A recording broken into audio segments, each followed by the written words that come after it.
আমাদের উপর দিয়ে বিশেষ করে এই বাংলাদেশের হক্কানি হকপন্থী উলামায়ে কেরাম যারা, তাদের উপরে বিগত 17 বছরে যে পরিমাণ জুলুম এবং নির্যাতনের স্টিম রুলার চলেছে, আমার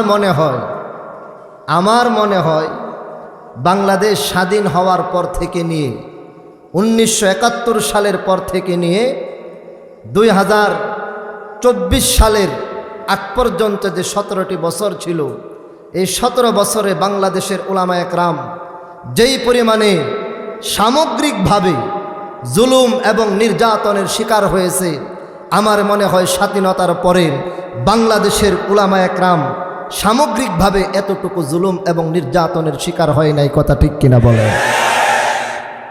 আমি বেশি দূরে যদি না যাই, আমার নিজের কথা যদি বলি, আমি যেদিন শুনতে পারছি যে আমার নামে মামলা এফআইআর হয়ে গেছে এবং যে কোনো সময় আমাকে গ্রেফতার করে ফেলতে পারে, এবং গ্রেফতার করার জন্য আমার বাড়ি তো কাছে, আপনারা সকলে জানেন, বাড়িতে পুলিশের সদস্যরা আসছে। মাদ্রাসার মধ্যে আমাদের গাজীপুর জেলার যে এডিশনাল এসপি, তিনি নিজে আমার মাদ্রাসার মধ্যে আসছে। আমি যখন এই সংবাদ পাইছি, আমি সর্বপ্রথম যেখানে এসে পরামর্শ করেছিলাম এখন কি করতে পারি, সেই জায়গাটি ছিল আপনাদের এই ছাতির বাজার। আমি তো জানি, সর্বপ্রথম আমি যেখানে এসে আমার খুব কাছের কিছু মানুষের সাথে পরামর্শ করেছিলাম কি করা যায়। বিশেষ করে আপনাদের সকলের পরিচিত মানুষ হাফেজ আনোয়ারুল ইসলাম আপেল, এই আপেল ভাইয়ের বাড়িতে এসে পরামর্শ করলাম এখন কি করা যায়। তিনি পরামর্শ দিয়েছেন, লম্বা কথা, সেগুলো বলার জন্য আমি এখানে বসি নাই।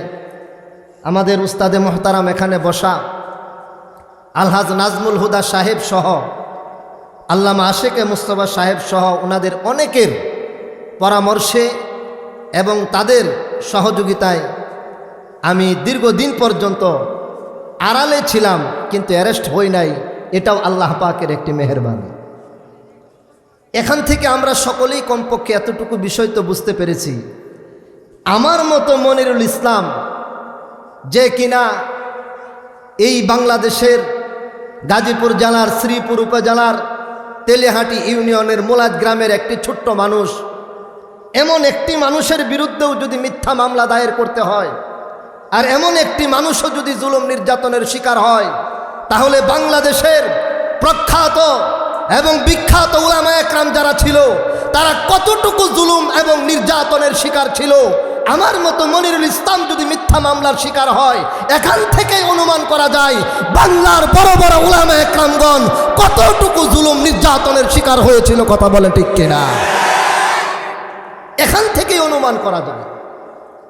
যাই হোক, আল্লাহ পাকের মেহেরবানি, কষ্ট হলেও, বহু প্রাণের বিনিময়ে হলেও, বহু শাহাদাতের বিনিময়ে হলেও আল্লাহ পাক রব্বুল আলামিন আমাদেরকে এই 2024 সালের 5ই আগস্টে একটি স্বাধীন বাংলাদেশে আমাদের সকলকে নিজ নিজ মত প্রকাশ করার একটি সুযোগ করে দিয়েছেন।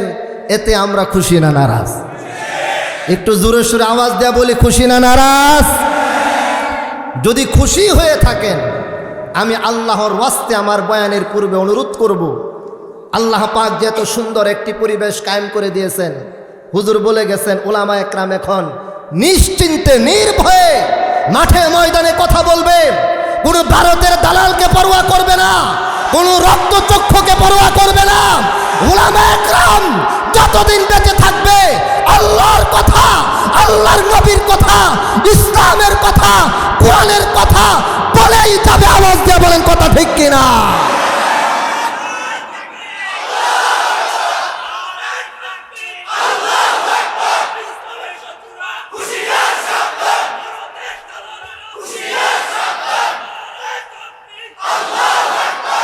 সংগ্রামী তৌহিদি জনতা, এই যে আল্লাহ পাক সুন্দর একটি পরিবেশ কায়েম করে দিয়েছেন, এই পরিবেশ কায়েম হওয়াতে আপনারা সকলে খুশি না নারাজ?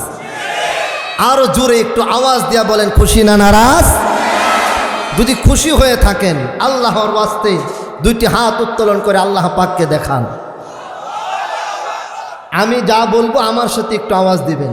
হুজুর থাক, যার যার সামনে ফাঁকা জায়গা আছে একটু পূরণ করেন। হাত উঠানো থাকবে, একটু সামনের দিকে আগায় বসেন। মাশাআল্লাহ, একটু আগায় বসেন, হাত উঠানো থাকবে, সামনের দিকে আগায় বসেন। বহু ভাইয়েরা পিছনে দাঁড়ানো আছে। মাশাআল্লাহ, আল্লাহ কবুল করুক, বলেন আমিন।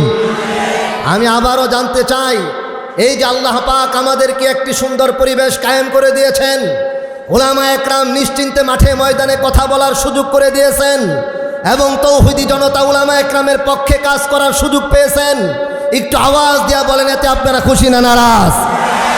আরো জোরে আওয়াজ দিয়া বলেন, খুশি না নারাজ?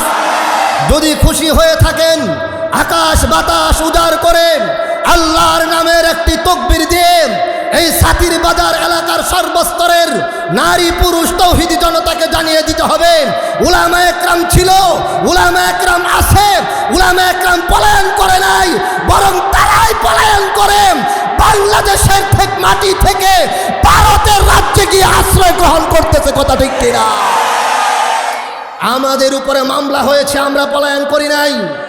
আমাদেরকে জেলখানায় আবদ্ধ করা হয়েছে, আমরা পলায়ন করি নাই। আমাদের উলামা একরামদেরকে ফাঁসির কাস্টে ঝুলানো হয়েছে, একজন উলামা একরাম পলায়ন করে নাই।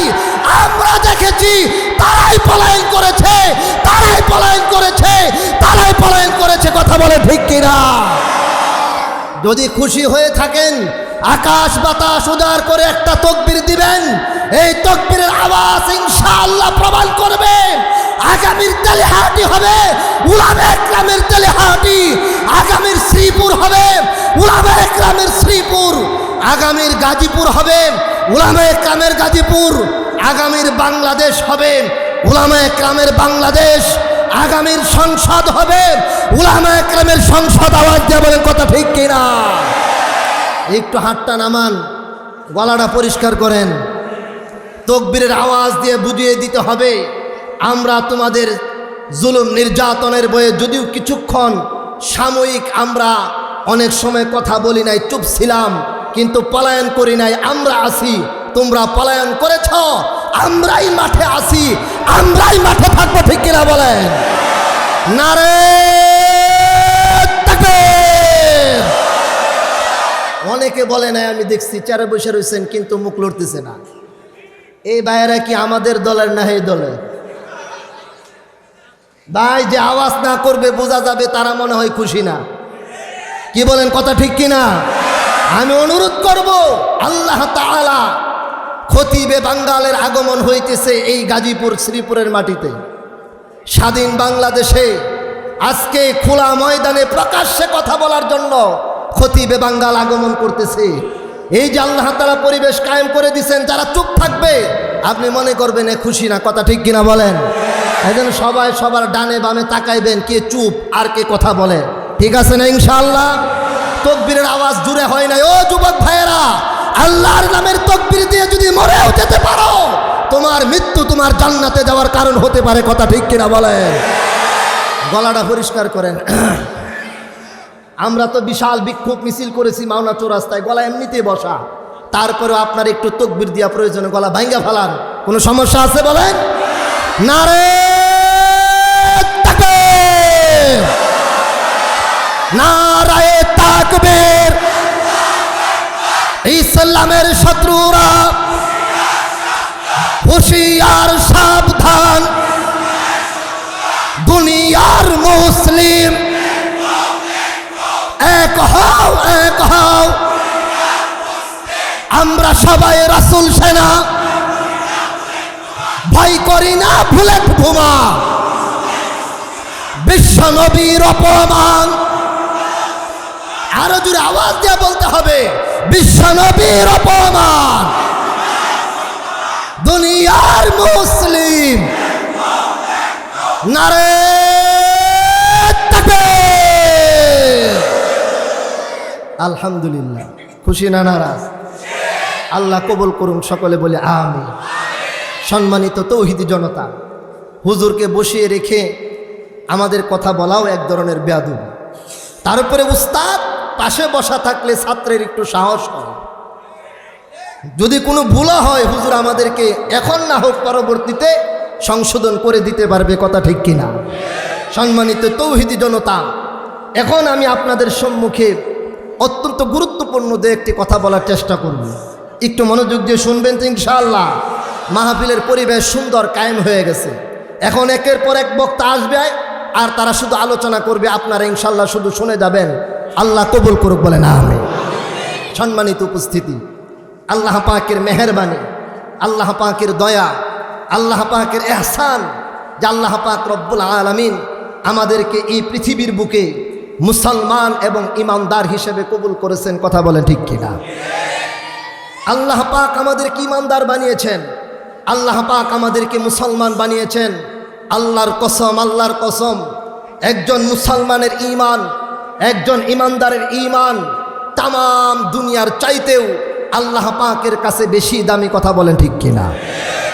হাদিস শরীফের মধ্যে আসছে হযরতে মূসা কালিমুল্লাহ, আল্লাহ পাক রব্বুল আলামিনকে একদিন বললেন, আল্লাহ, ভাই কেউ কথা না বলি, ভাই এদিকে কেউ কথা না বলি।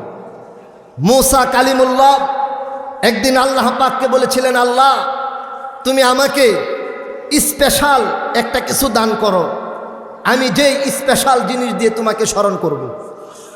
আল্লাহ পাক রব্বুল আলামিন মূসা আলাইহিস সালাতু ওয়াস সালামকে বললেন, মূসা তুমি বলো লা ইলাহা ইল্লাল্লাহ। হযরতে মূসা আলাইহিস সালাতু ওয়াস সালাম বললেন, আল্লাহ তুমি আমাকে এমন একটি কথা বলতে বললা, যেই কথাটা তো সবাই পড়ে, যেই কথা সবাই জানে, আমি তো তোমার কাছে স্পেশাল আলাদাভাবে একটা কিছু চেয়েছিলাম। আল্লাহ পাক রব্বুল আলামিন মূসা কালিমুল্লাহকে তখন জবাব দিলেন, হে মূসা, আমি তোমাকে যেই কথা বলতে বলেছি এই কথার দাম এত বেশি, এত বেশি, যদি এক পাল্লার মধ্যে এই কালেমাকে উঠানো হয় আর তার মোকাবেলায় 7 তবক আসমান এবং 7 তবক জমিন, 7 তবক আসমানের প্রত্যেকটা বস্তু এবং 7 তবক জমিনের প্রত্যেকটা বস্তুকে উঠিয়ে দেওয়া হয়, এই 7 তবক আসমান এবং 7 তবক জমিন এবং এই উভয়ের প্রত্যেকটা বস্তুর তুলনায় এই ঈমানের যে কালিমা তোমাকে দান করেছি, সেই ঈমানের কালিমাটাই বাড়ি হয়ে যাবে। চিৎকার মেরে বলেন সুবহানাল্লাহ। সেই ঈমানের কালিমা পেয়ে আমরা খুশি তো ইনশাআল্লাহ। আল্লাহ পাক আমাদেরকে মুসলমান এবং ইমানদার হিসেবে কবুল করেছেন। আর একটু জোরে সুরে মালিকের দরবারে শুকরিয়া আদায় করি, বলি আলহামদুলিল্লাহ। সম্মানিত উপস্থিতি, 2 নম্বরে আল্লাহ পাক ইমানদার এবং মুসলমান বানানোর পাশাপাশি আমাকে আপনাকে অত্যন্ত গুরুত্বপূর্ণ এবং দামি একটি নিয়ামত দান করেছেন, যেই নিয়ামতটি হলো বিশ্বনবী মুহাম্মাদুর রাসূলুল্লাহ সাল্লাল্লাহু আলাইহি ওয়াসাল্লাম। আমরা কালিমা পেয়েছি, কালিমা পাওয়ার পাশাপাশি মুহাম্মাদুর রাসূলুল্লাহ পেয়েছি। আমাদের কালিমার মধ্যে বলা হয় লা ইলাহা ইল্লাল্লাহু মুহাম্মাদুর রাসূলুল্লাহ, এক আল্লাহর সাথে আমাদের সম্পর্ক, 2 বিশ্বনবী মুহাম্মাদুর রাসূলুল্লাহ সাল্লাল্লাহু আলাইহি ওয়াসাল্লামের সাথে আমাদের সম্পর্ক। আমরা বিশ্বনবীর উম্মত, আওয়াজ দিয়া বলেন কথা ঠিক কিনা? এই যে আমরা ইমানদার, এই যে আমরা বিশ্বনবীর উম্মত, ইমানদার এবং বিশ্বনবীর উম্মত হতে পারার কারণে আল্লাহর কসম, আল্লাহর কসম, যদি সারা জীবন সাজদার মধ্যেও পড়ে থাকি এই নিয়ামতের শুকরিয়া আদায় হবে না, কথা ঠিক কিনা বলেন? বিশ্বনবী মুহাম্মাদুর রাসূলুল্লাহ সাল্লাল্লাহু আলাইহি ওয়াসাল্লাম আমাদের নবী, এতে আমরা খুশি না নারাজ? আর একটু জোরে আওয়াজ দিয়ে বলেন খুশি না নারাজ? খুশি। হযরতে সাহাবা একরাম রাদিয়াল্লাহু তাআলা আনহুম গণ আমাদের নবী আলাইহিস সালাতু ওয়াস সালামকে নবী হিসাবে পাওয়ার কারণে তারা অত্যন্ত খুশি ছিলেন। জোরে বলেন সুবহানাল্লাহ। এক সাহাবী বিশ্ব নবীজির দরবারে আসলেন, একটু মনোযোগ দিয়ে শুনেন, সংক্ষিপ্ত কথা, 10টার ভিতরেই আমার আলোচনা শেষ করতে হবে। সম্মানিত তৌহিদি জনতা, বিশ্বনবী মুহাম্মাদুর রাসূলুল্লাহ সাল্লাল্লাহু আলাইহি ওয়াসাল্লামের দরবারে একজন সাহাবী আসলেন। সাহাবী এসে বিশ্বনবীকে বলতেছেন, ইয়া রাসূলুল্লাহ, দুনিয়াতে যখনই আপনাকে দেখতে মন চায় তখনই আপনার সামনে চলে আসি, যখনই আপনার কথা শুনতে মন চায় তখনই আপনার দরবারে চলে আসি। হুজুর, একটি বিষয় নিয়ে আমি অত্যন্ত চিন্তিত। নবীজি বলেন, বিষয়টি কি? সাহাবী জবাব দেন, হুজুর, বিষয়টি হলো দুনিয়াতে মন চাইলে আপনাকে দেখতে পারি, দুনিয়াতে মন চাইলে আপনার কথা শুনতে পারি, দুনিয়াতে মন চাইলেই আপনার মজলিসে আসতে পারি। হুজুর, মৃত্যুর পরে যখন কিয়ামত সংগঠিত হয়ে যাবে, জান্নাতীরা জান্নাতে চলে যাবে, হুজুর আপনি বিশ্ব নবী হওয়ার কারণে, সকল নবীদের সর্দার হওয়ার কারণে আল্লাহ পাক আপনাকে যে জান্নাত দান করবেন, এই জান্নাত হবে সর্বোচ্চ জান্নাত। হুজুর, আপনি যখন সর্বোচ্চ জান্নাতে চলে যাবেন তখন আমরা মন চাইলেও তো আপনাকে দেখতে পারবো না, মন চাইলেও আপনার কাছে যেতে পারবো না। এটা আমার একটি গুরুত্বপূর্ণ প্রশ্ন এবং এই বিষয়টা নিয়ে আমি অত্যন্ত চিন্তিত আছি। আওয়াজ দিয়া বলেন, এই বিষয়টি কি চিন্তার বিষয় না চিন্তার বিষয় না? নবীজি থাকবে সর্বোচ্চে, আর সাহাবা একরাম সাধারণ ইমানদার মুসলমান, তারা তাদের ঈমান এবং আমল অনুযায়ী জান্নাতের মধ্যে পৌঁছবে। কথা ঠিক কিনা? সাহাবী বলতেছে, হুজুর মন চাইলেই তো আপনাকে দেখতে পারবো না, আপনার কাছে যেতে পারবো না। এই বিষয়টা নিয়ে আমি খুব চিন্তিত।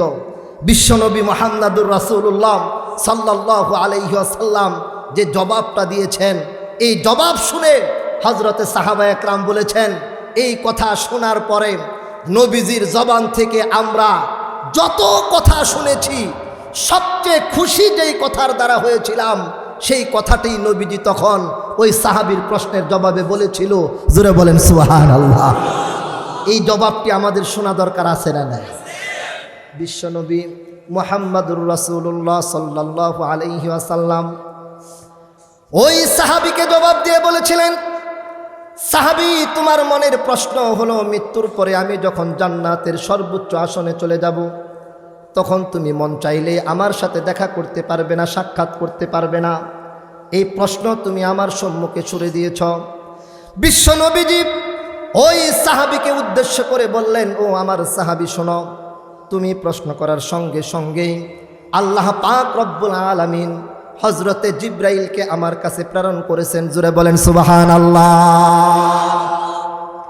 মুসলমান ভাইয়েরা আমার, হযরতে জিব্রাইল বিশ্বনবী মুহাম্মদুর রাসূলুল্লাহ সাল্লাল্লাহু আলাইহি ওয়াসাল্লামের কাছে এই প্রশ্নটির জবাব দিয়ে নবীজিকে বলে দিয়েছিলেন, হুজুর আল্লাহ পাক জবাব দিয়েছেন, আপনি আপনার সাহাবীকে এই কথাটা জানিয়ে দেন। মুসলমান ভাইয়েরারি আমার, কথাটি কি? কথাটি হলো, আমার নবীজি তখন বললেন, শোনো, আল্লাহ পাক এইমাত্র জিব্রাইলের মাধ্যমে আমাকে জানিয়ে দিয়েছেন, আল মারউ মা'a মান আহাব্বা, যে ব্যক্তি যাকে মহব্বত করবে, যাকে ভালোবাসবে, সে হাসরের ময়দানে জান্নাতের মধ্যে তার সাথে থাকবে। মুসলমান ভাইয়েরারি আমার, বিশ্ব নবীজি এই হাদিস বলে সাহাবা একরামদেরকে বুঝাইতে চাইলেন, সাহাবীরা শোনো, তোমরা যদি আমি নবী মুহাম্মদকে মহব্বত করো, ভালোবাসো, তাহলে আমি নবী মুহাম্মদের সাথে এক জান্নাতের মধ্যে তোমরা থাকতে পারবে। জোরে বলেন সুবহানাল্লাহ। মুসলমান ভাইয়েরারি আমার, এই হাদিস শুধুমাত্র কেবলমাত্র হযরতে সাহাবা একরাম রাদিয়াল্লাহু তাআলা আনহুমদের সাথে খাস নয়। ও মুসলমান, আজকের এই মাহফিলের মধ্যে আমরা যারা এসেছি, কিয়ামত পর্যন্ত যত মুসলমান পৃথিবীর বুকে আগমন করবেন, তারা যদি বিশ্ব নবী মুহাম্মদুর রাসূলুল্লাহ সাল্লাল্লাহু আলাইহি ওয়াসাল্লামকে যেমন মহব্বত করা দরকার, যেমন ভালোবাসা দরকার, এমন ভালোবাসতে পারে, মহব্বত করতে পারে, আল্লাহর কসম, আল্লাহর কসম, সে হতে পারে আফ্রিকার জঙ্গলের কোনো একজন ইমানদার বাসিন্দা, কিন্তু নবীজিকে যদি যেমন ভালোবাসা প্রয়োজন তেমন ভালোবাসে, আল্লাহর কসম ওই আফ্রিকার জঙ্গলের একজন মুসলমানও মৃত্যুর পরে আমার নবীজির সাথে জান্নাতের মধ্যে থাকতে পারবে। মুসলমান ভাইয়েরারে আমার, নবীজির সাথে থাকতে পারা, বিশ্ব নবীজিকে নিজের দুই চোখে দেখতে পারা কত বড় নিয়ামত, কত বড় নিয়ামত। মুসলমান ভাইয়েরারি আমার, যারা বুঝে তারা কেমন জানি নিজেদের চোখ দুইটার উদ্দেশ্যই বানিয়ে নেয় আমার নবীজিকে দেখা। মুসলমান ভাইয়েরারি আমার, আপনাদেরকে কিভাবে যে বুঝায়, কিতাবের মধ্যে আসছে বিশ্ব নবী মুহাম্মদুর রাসূলুল্লাহ সাল্লাল্লাহু আলাইহি ওয়াসাল্লামের একজন প্রিয় সাহাবী, নাম হলো হযরতে আব্দুল্লাহ বিন যায়েদ বিন আব্দে রব্বিহি। মুসলমান ভাইয়েরা আমার, দিলের কান দিয়ে কথাগুলো শুনবেন। আব্দুল্লাহ বিন যায়েদ বিন আব্দে রব্বিহি একজন গরিব কৃষক সাহাবী ছিলেন। কৃষক গরিব সাহাবী, ক্ষেতের মধ্যে তখন কৃষি কাজ করতেছিলেন। ভাই বসে পড়ি, ভাই বসে পড়ি, ভাই রাগ না করি, একটু বসে পড়ি। আব্দুল্লাহ বিন যায়েদ বিন আব্দে রব্বিহি, ভাই ভাই ভাই ভাই কথা না, ভাই ভাই সময় একবারে কম ভাই। এই যে ভাই ভাই ভাই এদিকে এদিকে থাকুন, আল্লাহর রাস্তায় কি হযরতে আব্দুল্লাহ বিন যায়েদ বিন আব্দে রব্বিহি একজন কৃষক গরিব সাহাবী, মাঠের মধ্যে তার ক্ষেতের মধ্যে কৃষি কাজ করতেছিল। মুসলমান ভাইয়েরারি আমার, এমন মুহূর্তে সাহাবীর কানে সংবাদ আসলো।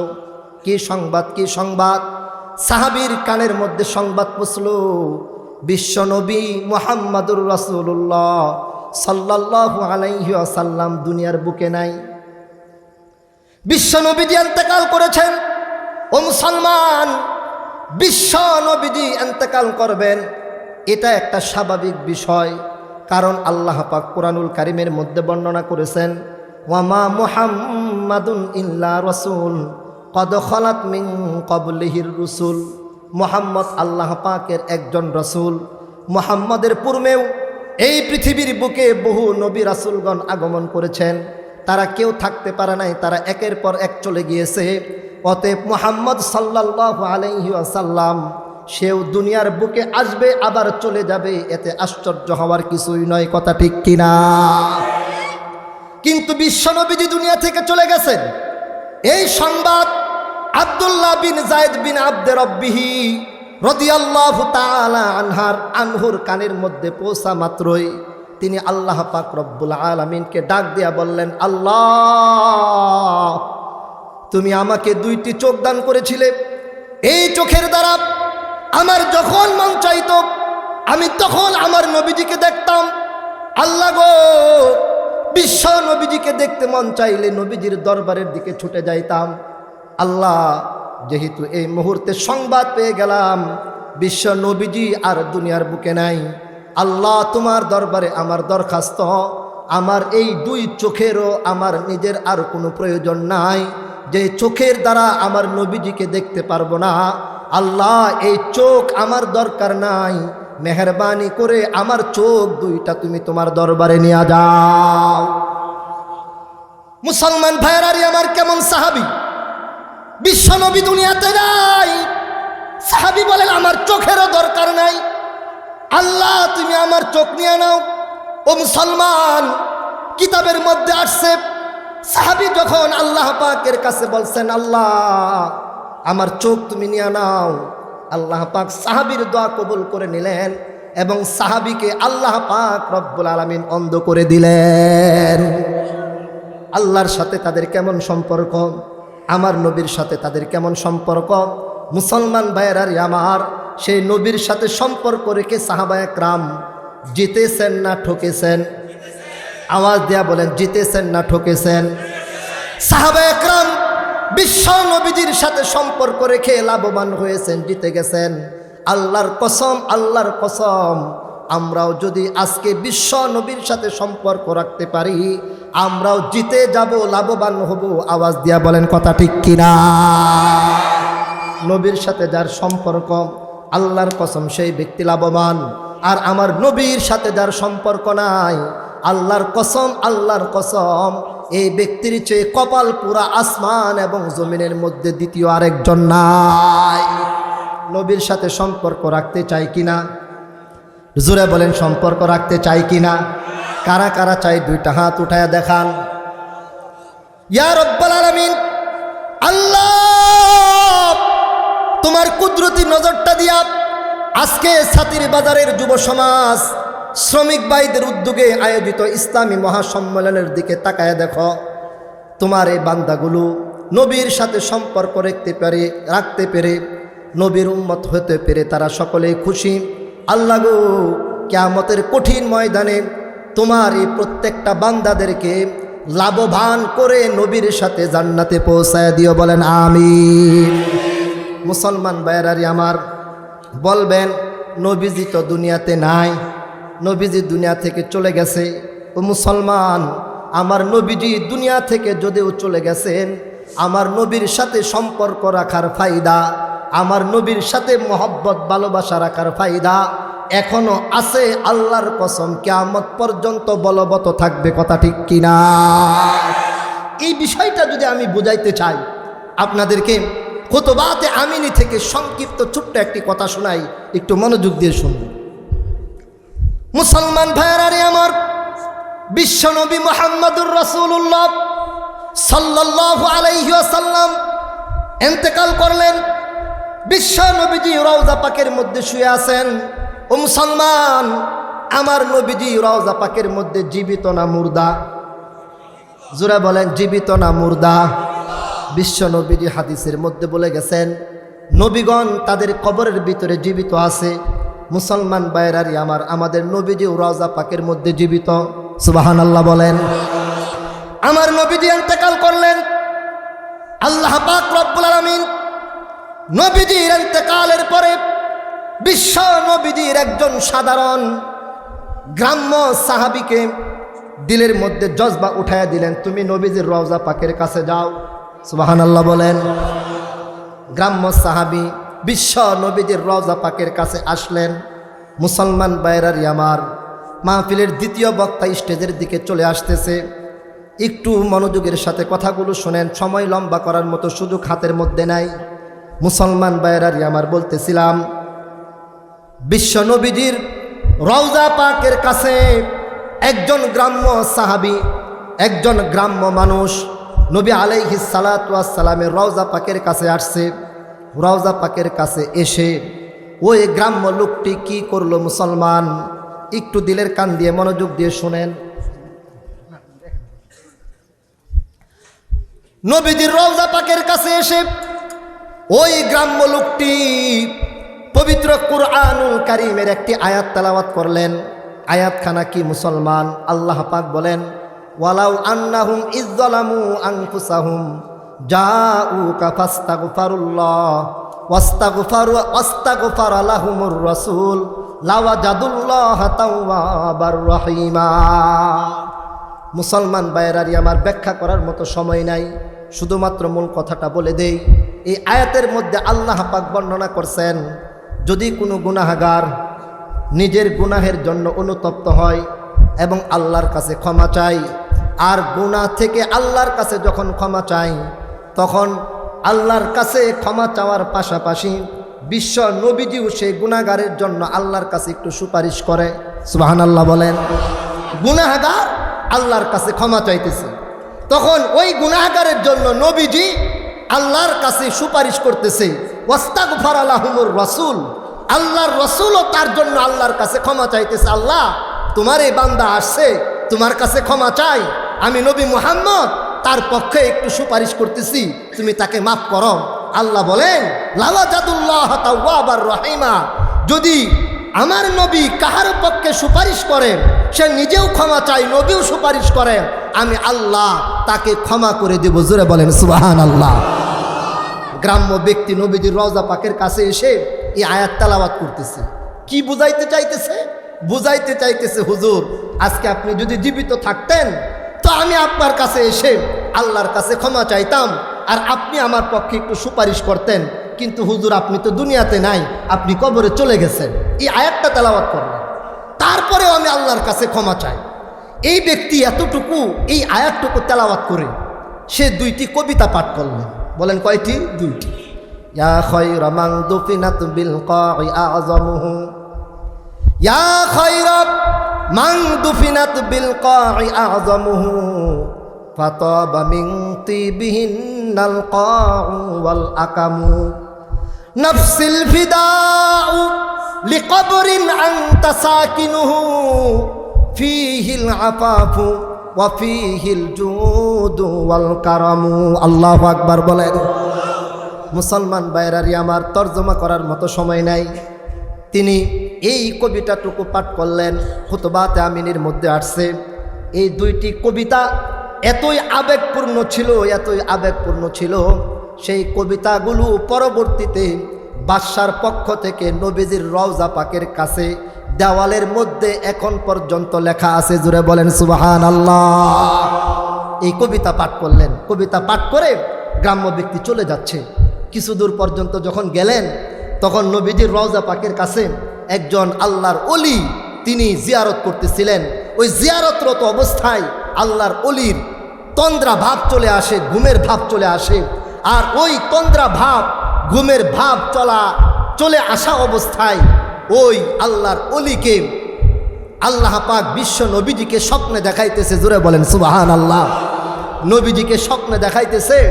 নবীজি ওই আল্লাহর ওলিকে ডেকে বলতেছেন, ও আমার এক আশেক খাঁটি উম্মত, তুমি আমার রওজা পাকের কাছে আসছো।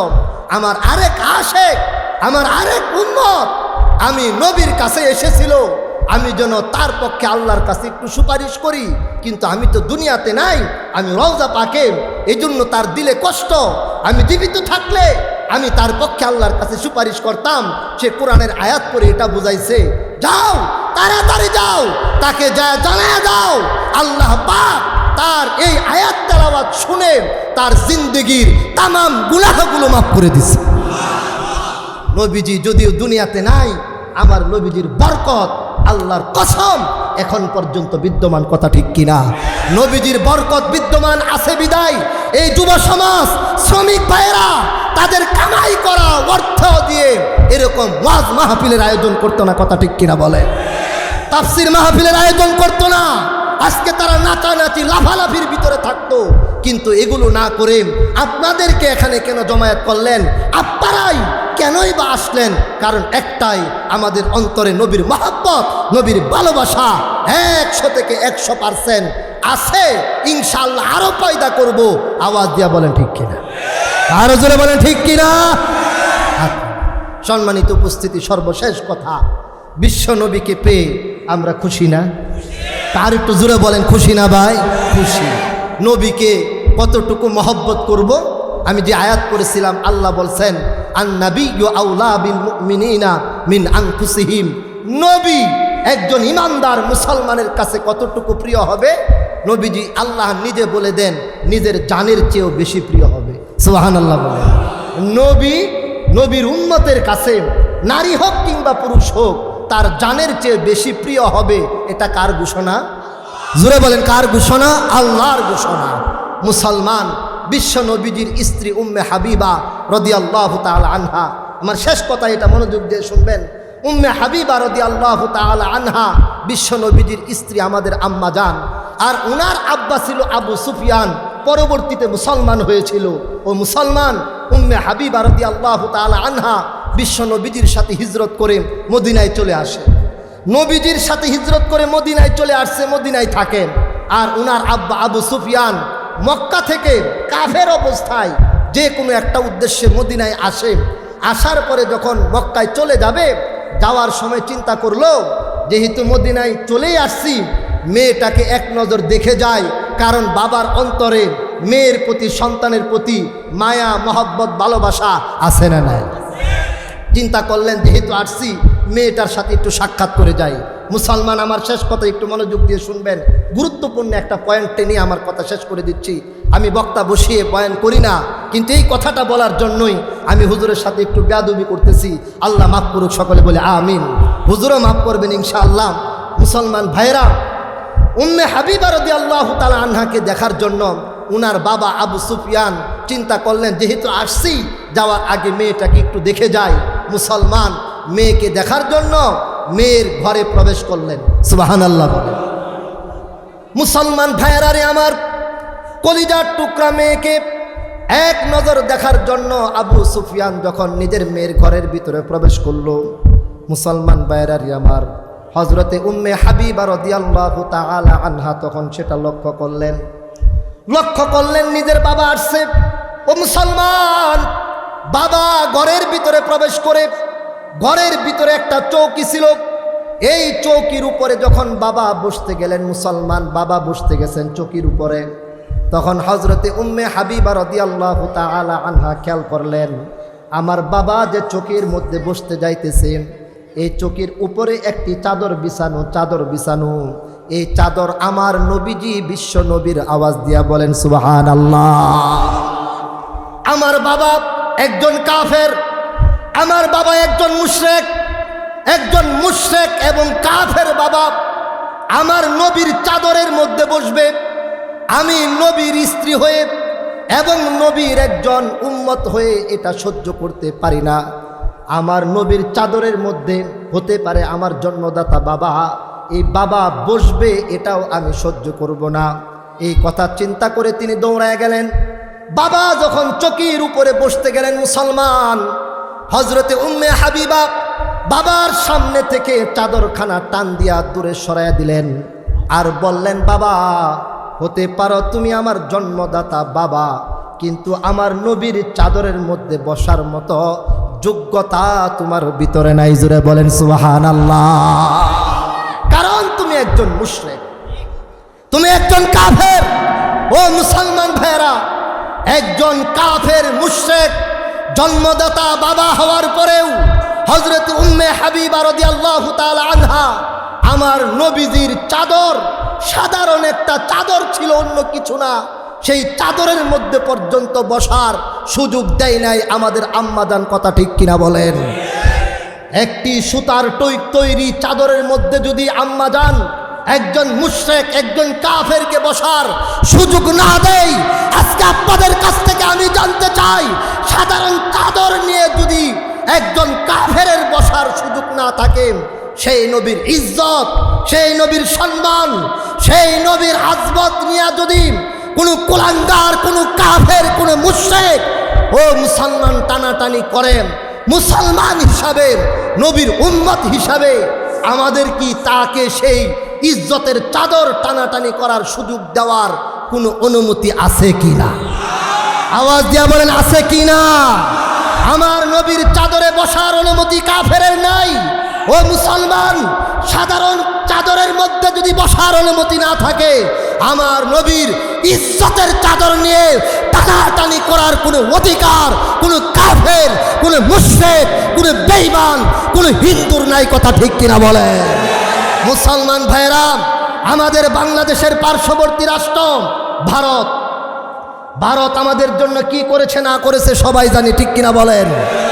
আমরা দীর্ঘ 17 বছর দেখেছি ভারতের প্রেমে পড়ে, ভারতের ভালোবাসায়, মোদির ভালোবাসায়, মোদি বিরোধী আন্দোলনে আমাদের মাদ্রাসার ছাত্রদেরকে হত্যা পর্যন্ত করা হয়েছে। কথা ঠিক কিনা বলেন? মোদির আগমনকে কেন্দ্র করে উলামায়ে কেরামদেরকে মামলা দেওয়া হয়েছে, উলামায়ে কেরামদেরকে এরকম লাঞ্ছিত করার চেষ্টা করা হয়েছে, জেল হাজতে বন্দী করা হয়েছে। আমরা সেগুলো বলতে চাই না। আমরা এখান থেকে একটি কথা বলতে চাই, ভারত হতে পারে আপনার বন্ধু, বন্ধু বিদায় তো বন্ধুর বাড়িতে যাবে বিপদে পড়লে, এটাই স্বাভাবিক। কথা ঠিক কিনা বলে? তোমাদের বন্ধু ভারত হতে পারে, আমাদের বন্ধু হলো মদিনাওয়ালা। আওয়াজ দিয়ে বলেন কথা ঠিক কিনা? আমাদের সম্পর্ক হলো মদিনার সাথে, তোমাদের সম্পর্ক হলো ভারতের সাথে। তোমরা বিপদে পড়লে ভারতে যাবে, আমরা বিপদে পড়লে মদিনাওয়ালার কাছে যাব। কথা ঠিক কিনা বলে? একজন আলেম দেশ ছেড়ে যায় নাই, তোমরা দেশ ছেড়ে পলাইছো। আলেমদেরকে অপমান করার জন্য হ্যান্ডকাপ পরিয়ে, হাতে পায়ে বেরি পরায়ে অপমান করার চেষ্টা করেছ। মানুষ আলেমদেরকে সালাম দিছে। কথা ঠিক কিনা? আর তোমাদেরকে আদালতে উঠানোর সময় পাবলিক তোমাদেরকে ডিম মারে, জুতা মারে। আল্লাহ দেখিয়ে দিয়েছে, আলেমদের বিরোধিতা করলে, আলেমদের অসম্মানী করার চেষ্টা করলে আল্লাহ তাদেরকে অপমানিত করে। কথা ঠিক কিনা বলে? আপনি ভারতে গেছেন, যান, ভারতে থাকতে চান থাকেন।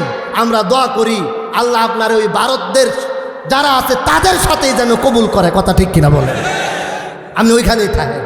কিন্তু এই ভারত সরকার, যে মোদি সরকার, এই মোদি সরকারের আমলে বর্তমানে সেখানকার মুম্বাইয়ের একজন হিন্দু পরিহিত আমার নবীজির চরিত্র নিয়ে কটূক্তি করেছে, ইসলাম নিয়ে কটূক্তি করেছে।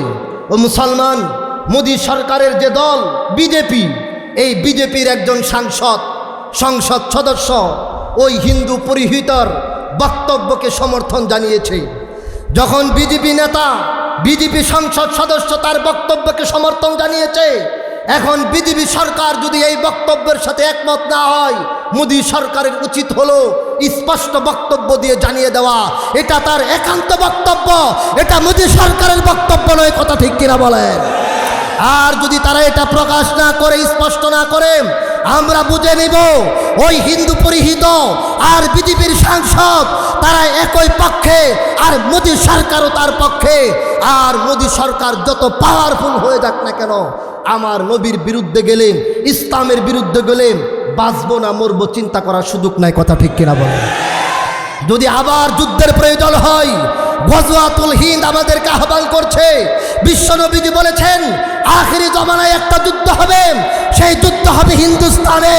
ওই হিন্দুস্তানকে স্বাধীন করার জন্য আবার যদি রক্ত দিতে হয়, আবার যদি জীবন দিতে হয়, আবার যদি শাহাদাত বরণ করতে হয়, আপনাদের কাছ থেকে জানতে চাই কারা কারা গজওয়াতুল হিন্দে শরীক হয়ে শাহাদাত বরণ করতে, হিন্দুস্তানে কালেমার পতাকা উড্ডীন করতে রাজি আছেন? দুই হাত উত্তোলন করে আল্লাহকে দেখান। নারে তাকবীর, নারায়ে তাকবীর। ইসলামের শত্রুরা হুঁশিয়ার, সাবধান। ভারতের দালালেরা হুঁশিয়ার, সাবধান। বিশ্বনবীর দুশ্মনেরা আল্লাহ কবুল করুক। সকলে বলেন আমিন। সম্মানিত তৌহিদি জনতা, সবাই মাফ করবেন, সভাপতি সাহেব মাফ করবেন, হুজুরও মাফ করবেন। আল্লাহ পাক আমাদের সকলকে দল মত নির্বিশেষে হযরত উলামা একরামের ছত্র ছায়ায় আগামী দিনগুলো চালানোর তৌফিক দান করুন। রাজি আছেন তো ইনশাআল্লাহ? ভাই তেলেহাটির মানুষ রাজি আছেন তো ইনশাআল্লাহ? সবাই রাজি ইনশাআল্লাহ? আমাদের আগামীতে যদি উলামা একরাম নেতৃত্ব দিতে চাই, আমরা কি আলেমদের সাথে থাকবো না পিছনে? জোরে বলেন, সাথে থাকবেন তো ইনশাআল্লাহ? হুজুর আছেন, ওনারা সামনে থাকলে আমাদেরকে যদি বলেন যে তোমরা ভোট দাও, আমরা ভোটও দিতে রাজি আছি। কথা ঠিক কিনা বলেন? আমরা বহুদিন চুপ করেছিলাম, আর চুপ থাকার সুযোগ নাই। আমরা দেখেছি এক জালেম পতন হয়েছে, এই জালেম জুলুম করেছে, আর যেন কেউ জুলুম করার সুযোগ না পায়। সেটা কিভাবে হবে? আলেমদেরকে সামনে রাখেন, আলেমদেরকে সামনে রাখেন। সোনার বাংলা কায়েম হবে, কোরআনের বাংলা কায়েম হবে, সোনার মদিনার মতো বাংলাদেশে ইসলামী হুকুমত চলবে। রাজি আছেন? আল্লাহ তাকায় দেখো, সবাই রাজি? আল্লাহ তুমি কবুল করো। সকলে বলেন আমিন। ওয়া আখিরু দাওয়ানা আনিল হামদুলিল্লাহি রাব্বিল আলামিন। আগামী 18 তারিখে, এই অক্টোবরের 18 তারিখে আমাদের আপেল ভাইয়ের মাহফিলে সবার দাওয়াত। আরিফ বিন হাবিব সাহেব আসবেন, ওই যে আপেল ভাইয়ের মাহফিল 18 তারিখে সবার দাওয়াত। ঠিক আছে ইনশাআল্লাহ ভাই?